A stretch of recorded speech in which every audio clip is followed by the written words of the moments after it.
When I hear $120 million, do I think Joe Flacco is worth that? Absolutely not. Especially when Peyton Manning gets less, when Tom Brady gets less, when Drew Brees gets less. Of course he's not. Baltimore, 2012. A football city defined by its defense, its grit, and a legendary middle linebacker on the brink of retirement. Ray Lewis was more than a player. He was the soul of the franchise. His final season was set to be a victory lap, but the team's journey was far from certain. In the huddle, the man with the ball was often quiet, but the noise surrounding him was deafening. For 5 years, Joe Flacco had been a consistent yet uncelebrated starter. He had never made a Pro Bowl and had never been the face of the franchise. With a massive contract extension looming, the stakes were personal for him, but for the team, this was Ray's last dance. The question wasn't just whether the Ravens could win, but whether Flacco was the quarterback who could lead them there. The 2012 season was a study in contradictions. The team jumped out to a 9-2 record, a force to be reckoned with. But as the winter chill set in, so did a string of losses. The offense sputtered, the defense looked uncharacteristically vulnerable, and head coach John Harbaugh made the stunning decision to fire offensive coordinator Cam Cameron late in the year. This is my decision, and there's not a lot of places you can go to make a decision like this, and I've talked with Cam a lot about this. We talked a lot about it today, and of course, with the other guys we've been talking about as far as in the Ravens organization, and that's where the decision was made. The team limped into the playoffs, a 5 seed with a new coordinator, and more questions than answers.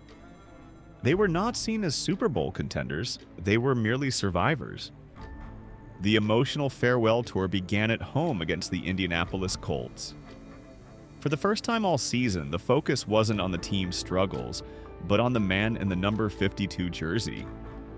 The atmosphere was electric, a tribute to a legend. And as the spotlight shone on Lewis, Flacco did what he did best. He played a near-perfect game. No mistakes, no turnovers. He was the picture of poise, setting the stage for what would become an unprecedented playoff run. The quiet leader was ready to step out of the shadow of a legend and into his own light.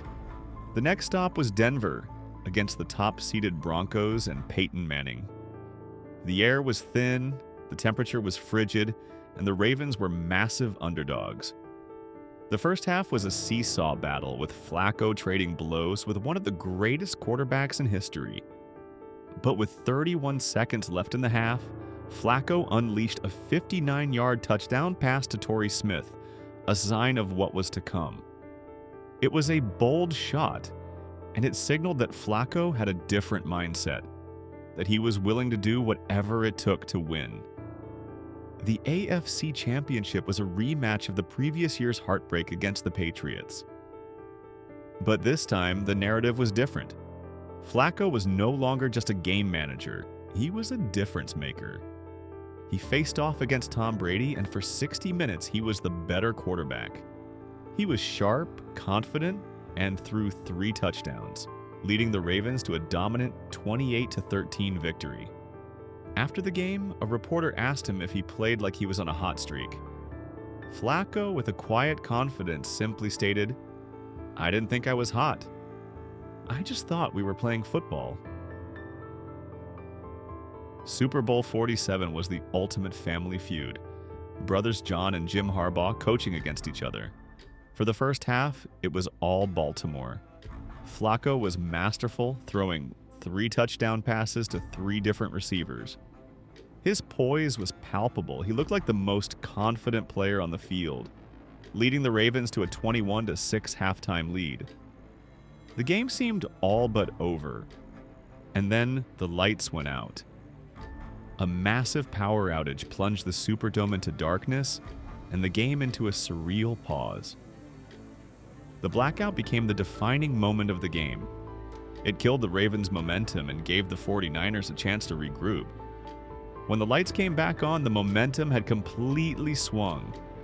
The 49ers scored 17 unanswered points in the blink of an eye. The massive lead was gone. The game came down to one final dramatic stand.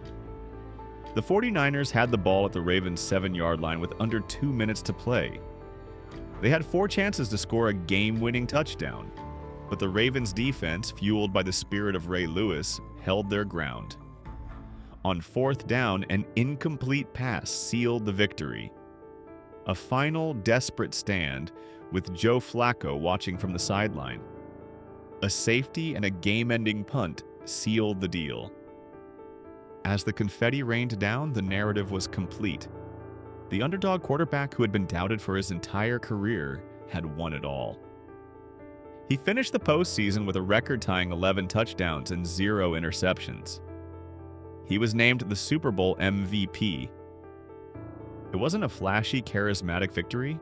It was a victory forged in quiet confidence and unwavering belief. Joe Flacco had earned his championship, his MVP trophy, and his place in football history. He wasn't just elite. He was a champion. Say hello to Joe Flacco!